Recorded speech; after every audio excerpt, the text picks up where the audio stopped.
Talofa faithful, how's everybody doing? It is Friday night. We have finally made it to the weekend. Congratulations for everybody who has made it. You've gotten through your work week. It's time to just chill. I know usually we have something to drink on the show, but we do not have anything right now. So no drinking on the show until I get a job, basically. So I'm still checking out all this stuff on TikTok. So give me just a second to move things around. All right, everybody. So again, first thing for anybody who has anything to do with the fires down in LA and Cali and all that kind of stuff, thoughts and prayers go out to you. I hope that you are doing good. I hope things get better for you. Granted, we're not all in the same city or anything like that, but we're all definitely faithful. So again, present thoughts out to all of you first and foremost. But yeah, so it's like not sure where TJ is right now, so I can run this show solo. Been there, done that. We will do it again. All right, so we're going to go ahead and start the actual intro, and then we'll be right back in just a moment. They are at the 44-yard line of the Chargers. Taylor out to the left side, and Ricky Waters to the right. And a play fake. Young goes deep middle. He's got Jerry Rice. Touchdown, 49ers. First touchdown of the game. Comes after only a minute and 24 seconds.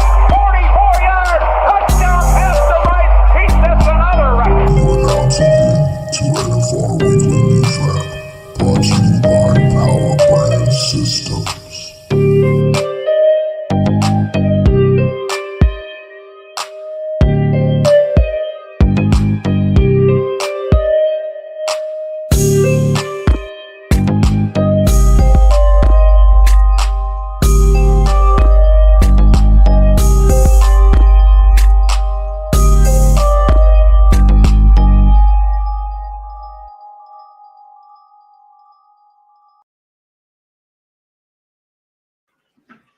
Again, everybody, welcome to the Niner Faithful Radio Weekend Review Show.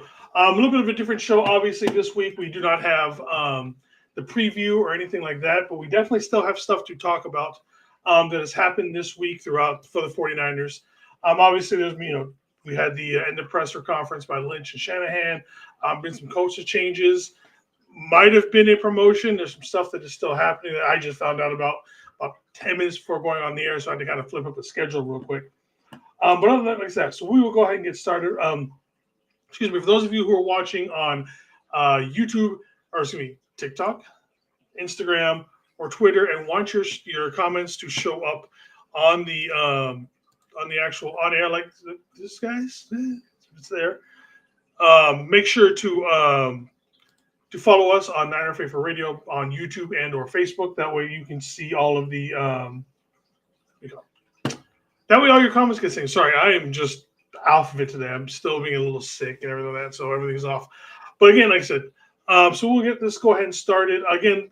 It's a little bit different show this week. It's going to be probably a little bit shorter. So we don't have the actual game preview or anything like that. It's kind of unknown territory for us at Niner Faithful Radio. Usually, we're not done with our season this early, at least since I've joined doing the show full time with TJ. Usually, we're going farther than this. We got Mr. Papa J in the house. How's it, my brother? Thank you for showing up. But yeah, so like I said, typically the content is easier for us to do because, again, our season's usually, 3 or 4 more weeks longer. And so we've had to kind of change things around and jump things around because we're not in the playoffs. We ain't got nothing to do. I know a lot of people are doing their week or, yearly end of year season show and all that kind of stuff. We are actually holding out on ours right now until Tuesday. Tuesday is when me and TJ will go back and we will go over our predictions for the season, what we thought was going to happen. Obviously, neither of us guessed our final record or anything like that. But again, so that'll be for our show on Tuesday. So for today's show, what I thought I was going to do is I'll put together kind of like a little calendar / timeline of what to expect between now and kind of what we know is going to be the start of the season coming up. So we don't know the actual start or anything like that. We don't know who's playing what day. Well, we know, whoever wins Super Bowl. Obviously, things still have to be figured out. But other than that, we know some of the stuff, a lot of the dates, like the draft and all that kind of stuff. So with that said, we're going to go ahead and get into some of the weekly stuff. All right. So on the 6th, we had a whole bunch of people, actually more than just on the 6th. We've signed a bunch of guys to future / reserve contract for next season. Defensive lineman Jonathan Garvin and Taron Jackson offensive linemen Sebastian Gutierrez, Zach Johnson, and Drake Nugent. I'm hoping Drake Nugent is in the contention for being starting center next year. Then we have cornerback Chase Lucas, safety Jalen Mahoney. He was somebody that a lot of people were very high on coming out of the draft last year. So we'll see how he plays into going next year. Obviously, quarterback Tanner Mordecai. A lot of us like the way he looks. Reminds us his game is a lot similar to how Purdy's was. So that's good. Something similar to his gameplay. You don't want to have to change the system too terribly much like that for any reason. Brock goes down. Wide receivers Tariq Owens, obviously the son of 49ers great and Hall of Famer Terrell Owens. And Trent Taylor will be back. Also, tight end Mason Pline, who next year should probably start looking into actually getting some time actually on the field. He's a project that we got last year. Been in the practice squad all year. Excuse me. Then he got hurt towards the end of the season, so we didn't get a whole lot of playing time. And then on the 7th, we also signed offensive lineman Isaac Alacon. I believe that's wide receiver Russell Gage and Isaiah Hodgins. Isaiah Hodgins is somebody that comes with a lot of speed. So that, definitely we could get to see that. Offensive line, Jalen McKenzie. And then on the 8th, we designated defensive lineman Javon Hargraves as a post-June 3rd release. They also talked about with the Shanahan and Lynch press conference that they would be interested in bringing him back. Honestly, I don't want him back. It's going to be too expensive for the most part. And honestly, I'd rather us get some young guys either through the draft or some unrestricted free agents afterwards. Get those guys, give them playing time, and I love Evan Anderson and what he brings to the table going forward. I'd love to see him, possibly be a starter going forward. I want somebody big-bodied. Excuse me. I'm not so worried about getting to the quarterback from the middle. Like Javon Hargraves is not a run stopper in any sort of way, but what he is he's a passing defense, or he's good at pass defense, and he's good at getting at the quarterback, which I do think is a little too old to be doing. A little old in the tooth for him, kind of thing. But otherwise, I just would rather have run stoppers up the middle and then let Bosa and whoever is going to be on the opposite side, whether it be somebody we pick up like with our first round draft pick this year, or Leonard Floyd on passing down, anybody else going after the quarterback coming from the edges. I'm tired of seeing us just get run up the middle by everybody. We got East Coast Red and Gold. Jess is in the house. How's it going, Jess? Thank you very much for showing up. Also, make sure to go over there and check her podcast out. Jess has some of the best interviews with all of the 49ers content creators out there. I want to say they go on Wednesdays at 5 p.m. So please make sure to jump over to her show and show her some love. But yeah, so instead of re-signing Hargraves, kind of like what they were talking about possibly doing, I'd rather just see us go young and bring some, get some young guys in here to get with Evan Anderson and go forward with that.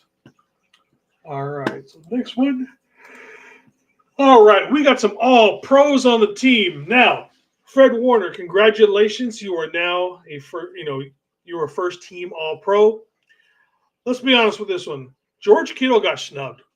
George Kittle should have been the first team all pro tight end for this team, but no. Instead, it was Brock Bowers from the Las Vegas Raiders.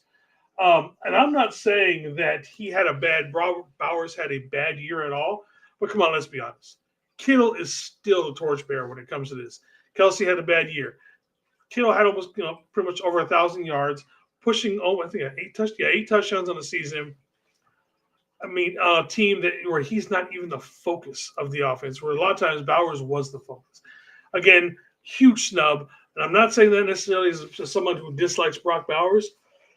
If we had drafted Brock Bowers, I would have been completely happy with him. I think he has a great future in the NFL, but come on. And then obviously Kyle Juszczyk, second team All-Pro for being fullbacks. There's only like 5 of them in the league.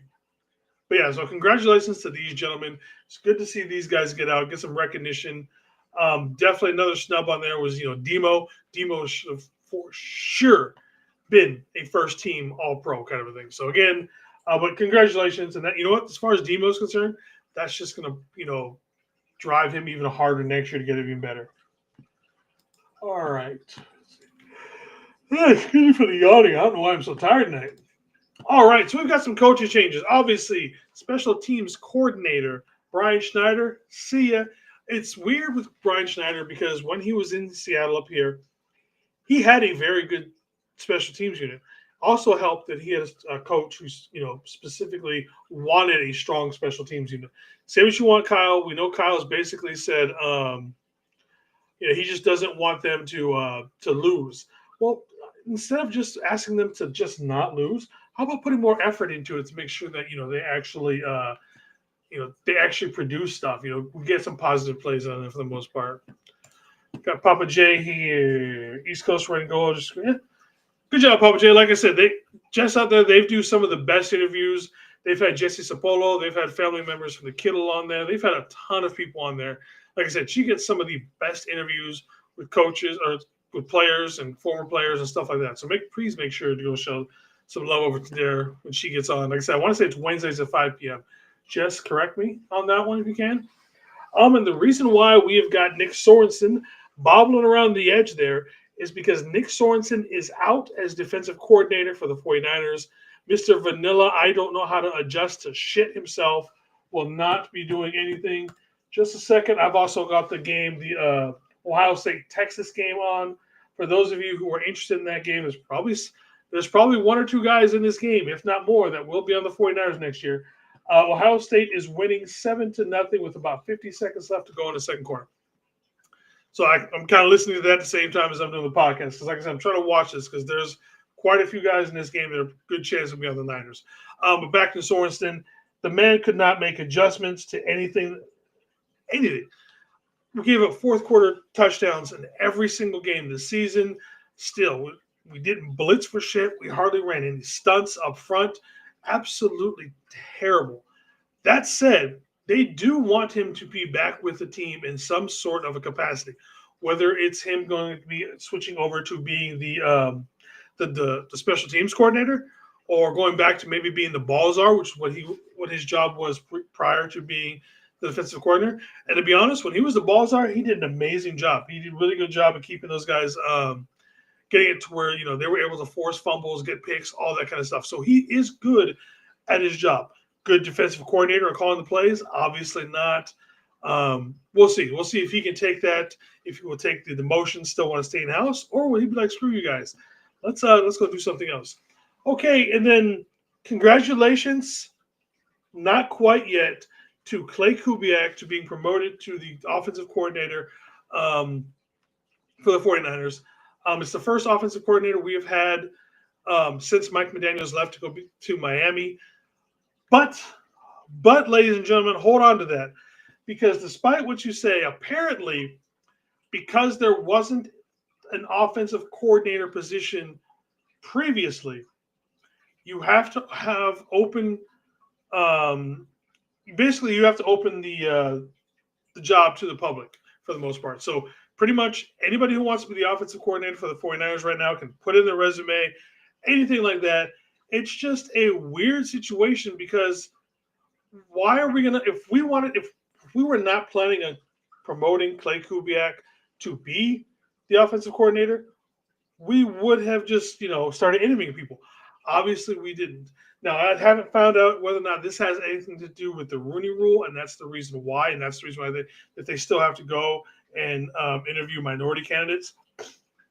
I'm not sure. I'm gonna guess that's what it is. So we'll see how that goes out, but it's gonna be weird.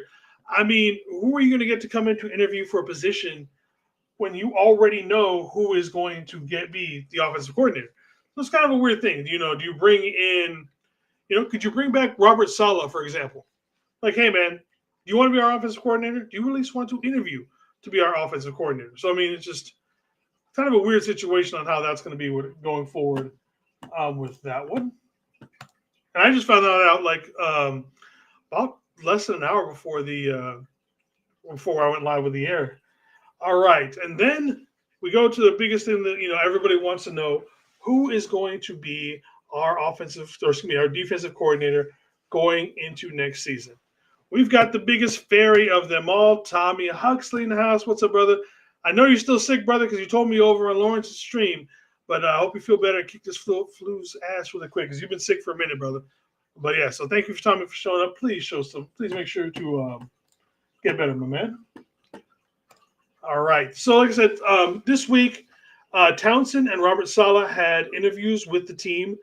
Um, from the sounds of it, Robert Saleh, from what everybody's describing, Robert Saleh is pretty much going to be the front runner, and he's going to be offered the job unless someone else comes around and just absolutely blows them away.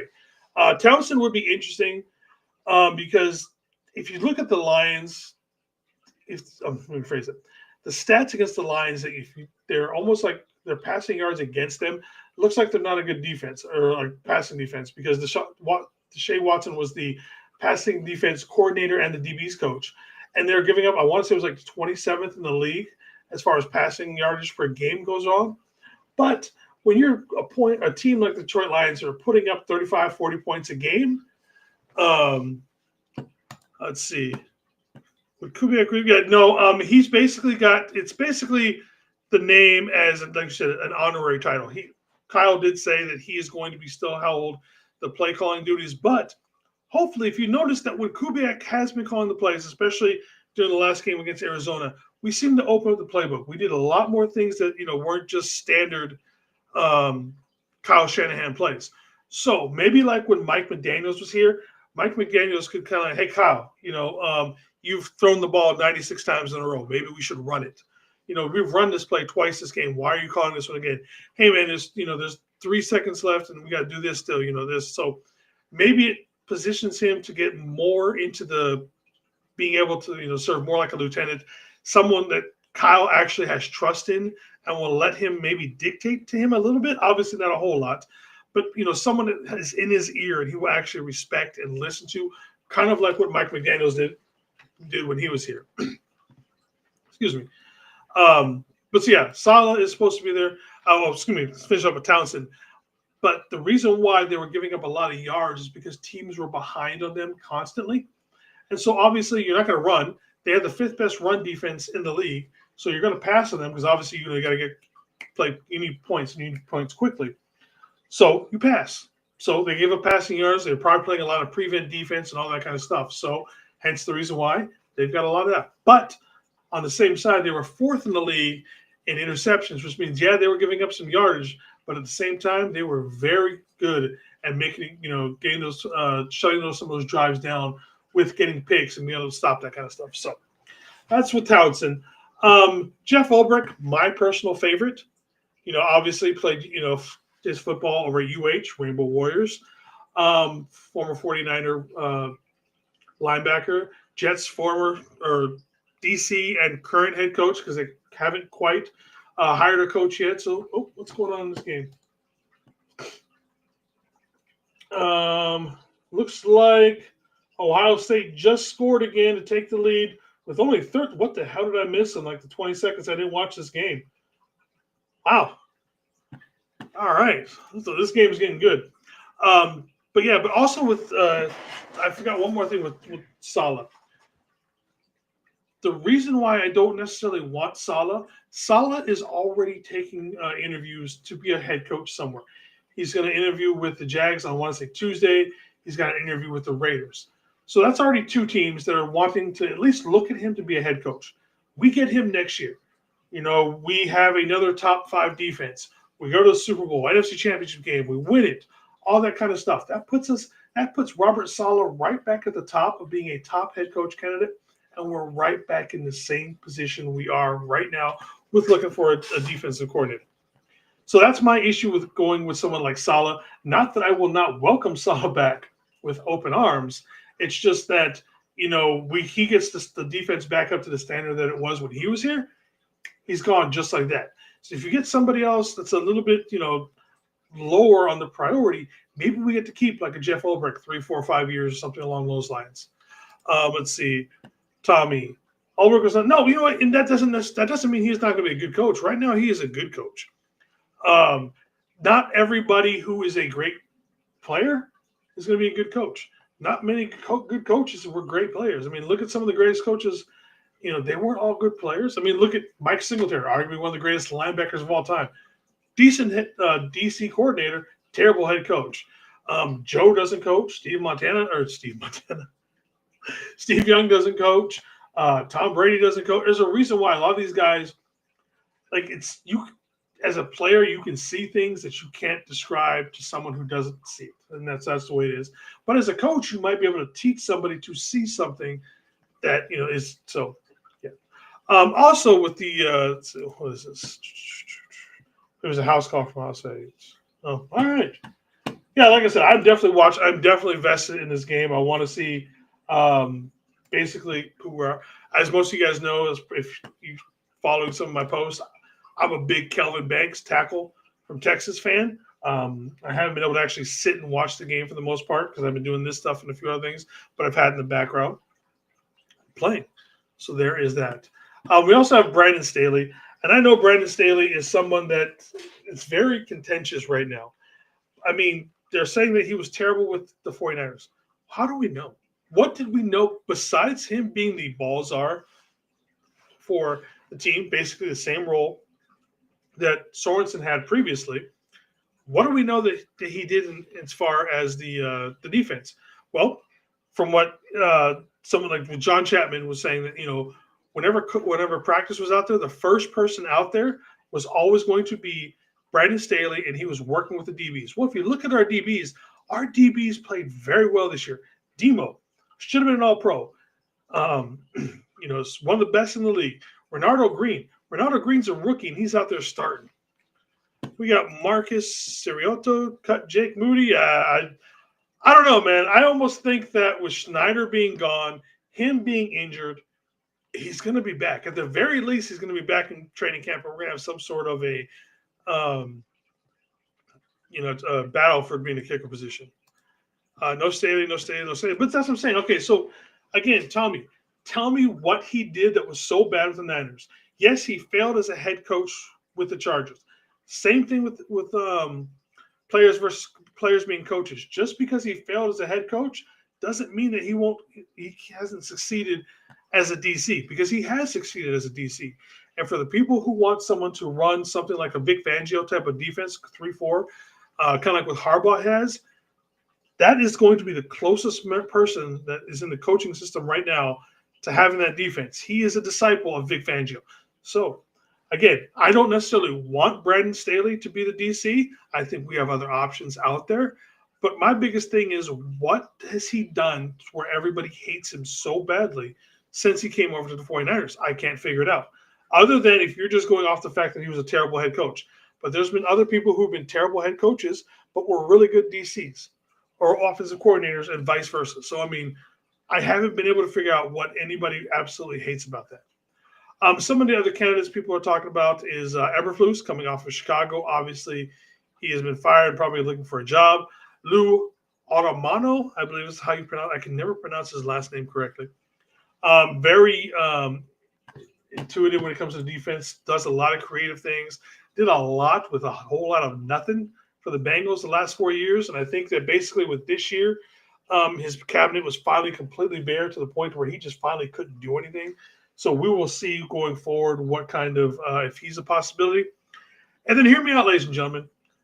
Pete Carroll. Say what you want about Pete Carroll. I know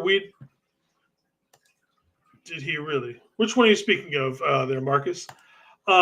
Say what you want about Pete Carroll. I know he is a gum-chewing bastard that we hate because of his time up here in Seattle. Yes, I cannot stand Seattle Seahawks coach Pete Carroll, but he was DC out there. The last time we won a Super Bowl, he was a DC. So, I mean, he knows defense. At 73 years old, he's got an immense amount of knowledge. Why couldn't he have at least be here for another couple of years, pass that on to, pass it on to Sorensen? Take that with a grain of salt. I don't necessarily think that would be something. But why wouldn't you want someone like Pete Carroll to teach Sorensen how to be a DC? Look at the defense up here in Seattle when they had the Legion of Boom. Their defenses were dominant. Why? He put together those defenses. Pete Carroll knows that terrible coach from early. Are you speaking of Eberflus, Armiano, Brandon Staley? So just let me know which one you're talking about there, brother. So even if you had someone, if you wanted to have, Pete Carroll here for 2 years to teach Sorensen or anybody for that matter. I know we've got can't remember the name of our DB coach off the top of my head, but if he could pass on that knowledge to somebody else, especially with the way he left Seattle, that'd be a great FU to Seattle kind of a thing. And I would love to see Pete Carroll back in red and gold, showing back up in Seattle. That would be absolutely hilarious. Just like when Sherman showed back up here in Seattle in the red and gold. Absolutely hilarious type stuff. The second one, so we're talking about Townsend. Like I said, Townsend is still young. He was a good player. You know, he played like 13 years in the league, like 12 years with the Steelers, 1 year with the Colts, won a Super Bowl. I mean, you know, he's been making his way up through the ranks. I mean, again, if you look at the Detroit passing numbers, people are passing on them because they couldn't run on them. Again, number 5th. Appreciate that, man. Thank you very much, dude. I always appreciate the good words and stuff like that.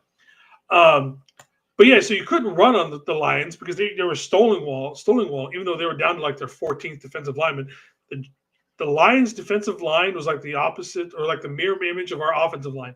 Like it just kept getting deeper and deeper and deeper on their depth chart. You ain't lying. Maybe it's the gum. Maybe it is the gum. Look, but Wilkes' coaching style was very cerebral. I don't think there was anything cerebral going on there with Sorensen. You know what I mean? But yes, Pete Carroll, I've seen his stuff up here in Seattle. He jumps around. He's a very high, like I said, for the man that is 73 years old, I hope to have half the energy Pete Carroll has when I'm that old. I mean, like I said, he runs around. He looks probably a good 10 years younger. You know, I've seen, you know, just his workout stuff and everything, and he's just excited. And if Pete Carroll can do one thing, Pete Carroll is really good with young players. We have, especially the defensive backside of stuff, we have some really young players. He'd probably be excellent with them. That's the reason why a lot of these guys, as they got older, that message from Pete Carroll was pushing on the Seahawks kind of got lost on them. Didn't pump them up anymore. That's a great message for younger guys. If we can transition to like a younger type defense, Pete Carroll, his energy, his message type of stuff, that's the kind of stuff you want with younger teams. So just something else to think about. Like I said, I know Pete Carroll, we hate him from that gum chewing bastard up here in Seattle, but man, I think him as his mind defensively is definitely something we could use. All right, so let's get into the meat of what this stream was going to. We're going to talk about some of the key off-season dates moving forward into the off-season. I've said that like 5 times now.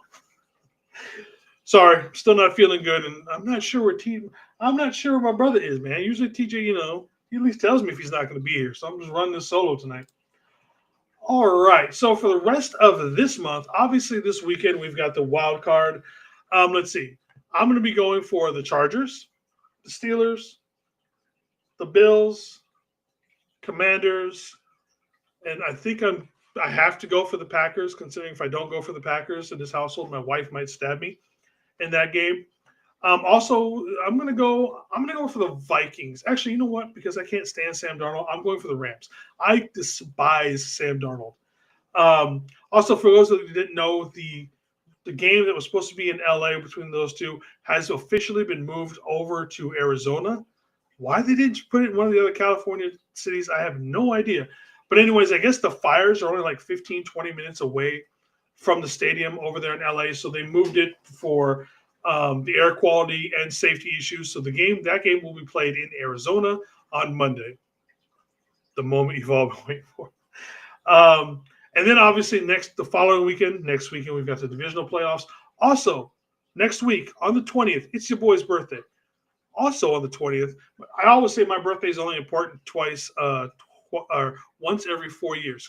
Every 4 years, a new president is sworn in. So obviously on January 20th, it's your birthday. I will be taking all sorts of payments and anything you guys want to send my way. And then also we get a new president. All right, and then the week after that, we've got the two AFC championship, or the AFC and NFC championship game. And then later on that week, on Thursday, we have the East-West Shrine Bowl, which will be where a lot of the seniors and those guys are playing. And then we're going to get to see a lot of these guys probably that are playing tonight in this game, in that game, along with a lot of other guys, smaller school guys. Someone like Dominic Pooney shined at the East Shrine West Bowl last year, especially because they asked him to play center, and he did that. Thank you very much. We're a little early by 10 days, but I will definitely remember this in 10 days, my brother. Thank you very much. So it'll be interesting to see how many draft boards change. I'm sure mine after watching that game. My draft board will be changing more than likely. All right, so let's move over to February. All right, in February on the 1st, we've got the Reese's Pieces Senior Bowl. What's to say? Don't remind me about my pumpkin spice Palpatine. What? Pumpkin spice? What are you talking about? Pumpkin spice and Palpatine, man? I mean, look, I don't mind the pumpkin spice. It just gets overdone for a few months every year, you know? And then obviously on the 2nd of February, we have the Pro Bowl. We do obviously have a few people who are going to be playing in that game. Papa J, what we got here? I would say the Rams only because of home field advantage. Like I said, I think in general, I would take the the Vikings over the Rams. I just despise Sam Darnold. I think Sam Darnold is just the scum of the earth type of thing. You know, I shouldn't say that as a person. I just think as a quarterback, he's trash. If you put me or even Tommy out there with that Vikings team, with that good of an offensive line and that many weapons, we are also going to probably have the greatest year of our life as being quarterbacks. That's how good that offense is set up. So, you know, I don't give much of that towards Sam Darnold. I think most of that's going to be towards the offensive in general and what Kevin McConnell is doing out there. Oh, okay. I see. Okay, I get what you're going with. And then obviously on the 9th, we have the Super Bowl. And then from the 24th, so we're going to end February from the 24th all the way until the 3rd of March, we are going to be having the NFL Combine, a.k.a. the Underwear Olympics. Can't wait to see that. I know there's a few people I know that are going to be going to that. Can't wait to see how many, my favorite part is watching the linemen run the 40. I want to see how many of these guys can run at least an under sub 540. It's like I said, it's like watching a car crash. You can't help but watch some of these big boys run a 40 and barely make it in like 7 seconds. I think the fastest I ever ran it was like 6'2". Back in like college when I was playing football. So we got then.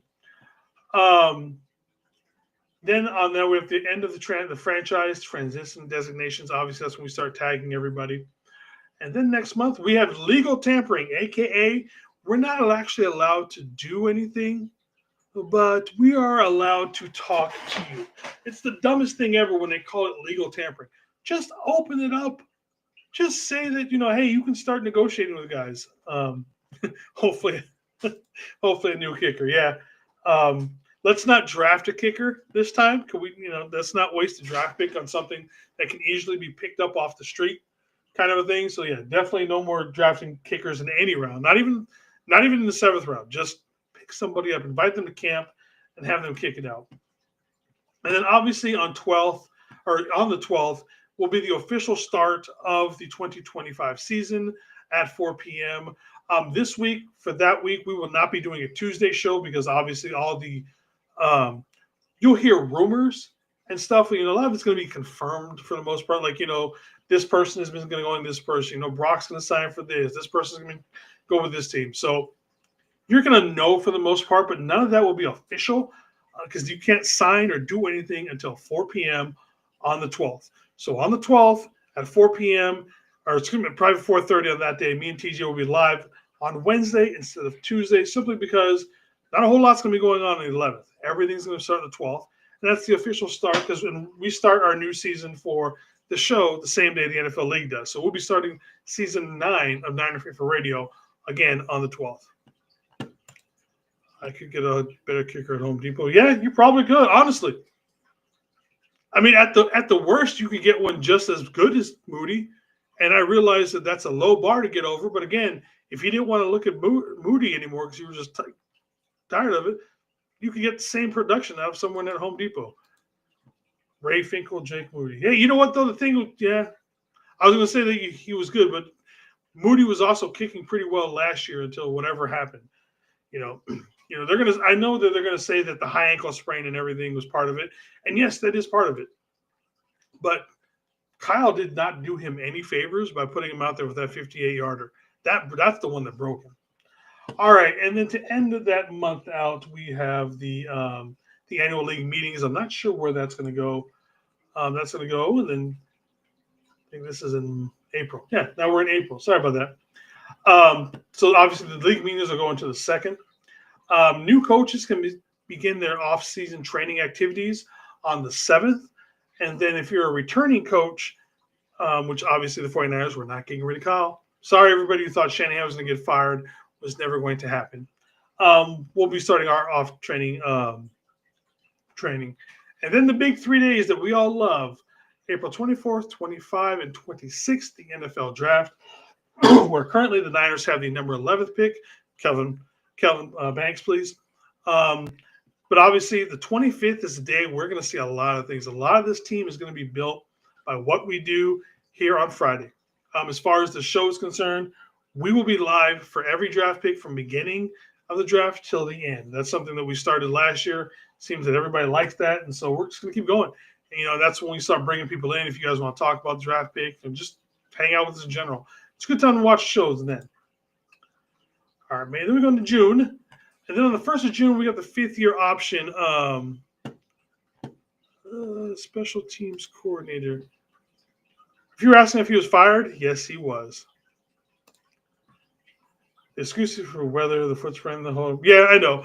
And you know what's funny, especially with the weather thing, is that, you know what? He kicked it in Michigan. He was fine in Michigan. What the hell happened when he left, when he got out of Michigan? I have no idea how you go from kicking in one of the worst places in the country with the weather they have up there in Ann Arbor. You come down here where the weather's good for the most part, and you can't kick for shit. Again, so he's just choking. That's what it is. 5th-year option for those players coming out of the 2022 draft class. Then there's 2 weekends you can do rookie minicamp, either from the 2nd until the 5th, or you can wait a week and do it from the 9th until the 12th. I want to, just every organization gets a decision on what they want to do there. Also that week, we have the NFL Players Association Rookie Premiere. It's basically when we take all the rookies, we put them in pretty clothes, we take pictures in their uniforms, and we parade them around. That's pretty much all it is. But the NFL, they like to make a big deal out of it. All that stuff will take place in that week. Again, we'll get lots of cool pictures with the guys. That's pretty much all that is. And then on the 20th and 21st, we got the spring meeting and the coach accelerator. Let's see. Captain Papa. Oh, okay. The thumbs up and 100% didn't show up in the chat part until I clicked it. So that's where they try to get more coaches of diversity and all that kind of stuff and try and prop them up, give them a chance to shine, get them some spotlight for those guys. All right. And then we got June. June 1st designation, that's where you see a lot of those guys that are cut. Obviously, right now we've got Javon Hargraves on that list. And then on the 15th, it's a deadline for those designations to be turned in, and then for those players to sign their tags. Let's see. Sadly, we had to do to Robbie for replacing with James. Yeah, the problem with Robbie was that Robbie was accurate, but anything over 40 yards, he couldn't kick. He's getting too old. His leg strength wasn't what it used to be. And so we couldn't count on him to kick, anything over 40 yards. And there was a lot of situations to where if we had a kicker who could make something between like 40 to 45 yards, we could. But again, his leg was so weak after that point, we couldn't use him. So that's what happened with Robbie. Not necessarily the worst thing, he got old, basically, is what it is. Robbie got old, shit happens. I guess it's Juneteenth as well. Yeah, Papa J. Man, I was looking forward to the next season. Right? I mean, this offseason is going to definitely be one of the more interesting ones. Like, we went into last season, this last offseason. We were like, you know what? We know who our quarterback is. It's Brock Purdy. We don't have anything to worry about. We're not going to have any drama. This isn't going to happen. What happened? We had one of the most awful off seasons ever. We had the BA holdout. We had the Trent holdout. And the BA holdout was ugly as shit. Honestly, at this point, looking back at it, we should have just traded for that second-round pick. Then BA got hurt. So this season has just been absolutely terrible. I did a thing earlier where I was making a collage of everything that's happened. So we had Forrester's wife passed away the week before the Super Bowl. Obviously, we lost the Super Bowl, but also in the Super Bowl, Dre Greenlaw tore his Achilles, putting his, obviously his start to the season in doubt. Then we had the BA holdout and that whole thing. We had the Trent holdout. Ricky gets shot. And then we open the season finding out that CMC is it's not his knee. Now it's an Achilles. No, wait, now it's both Achilles. By the way, it's like, where did that come from? Debo's got the issue with pneumonia. BA gets hurt. He's done for the year. Travarius Ward's daughter's passed away. Trent Williams has twins that pass away. Everybody else and their mother is getting hurt. We have an idiot walk off the field in the middle of the game because he wants to cry about the fact that someone better was playing before him. Jake Moody can't get a kick. I mean, what else could happen to this team this year? We got Miss Teresa in the house. How's it? Thank you for showing up. So, I mean, yeah, I completely understand with what Papa Jay's talking about here. We can't wait for next season. Because you look at this season, you're like, what can go worse at this point? You know what I mean? Oh, by the way, don't forget, CMC was on the cover of Madden. That was the problem. The Madden curse lives well, and the Madden curse hadn't been that bad for a few years. And so the Madden cover curse got its revenge on the entire 49ers team. It was like, we're not just going to get the player. We're going to get the entire team because it was pissed because the last couple guys on the cover didn't have that bad of a year. So this season was cursed. Yeah, exactly, man. There's just nothing we can do. I'm going to set that up here. Yeah, I mean, the thing is that we had quite a few good players. It's just that there was never any continuity between it. As soon as we got one player back, another one gets hurt. When that one comes back, then two more got hurt, but then another one came off. So it was a jumping in and out, in and out, in and out. I don't know who Campbell is, but I know that the guy that used to wear number 59, he was a linebacker for us. Yeah, he probably also couldn't get a job at Taco Bell. What's sad is that I bet you he'll play somewhere. He will play somewhere next year.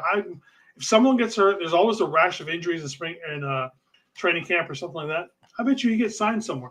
I'd love to see how he acts, or the locker room reacts to him wherever he gets signed. But yeah, like I said, don't know who Campbell is, but I know there was some guy that wore number 59 for the Niners. Did we get rid of Moody? Nope, not yet. Like I said, I think he's going to make it to training camp, and we're going to have a kickoff at some point. We're going to have a battle. That's going to be the biggest battle in training camp. Hopefully it's not a battle. Hopefully it's just him getting his butt kicked. We can move on from it. I never believed in the Madden curse until this session. It's real, man. It's just that the Madden curse took like a 4 or 5 year break, and then it came back and it got us in spades. It just came back, and I hate Madden. You know why I hate Madden?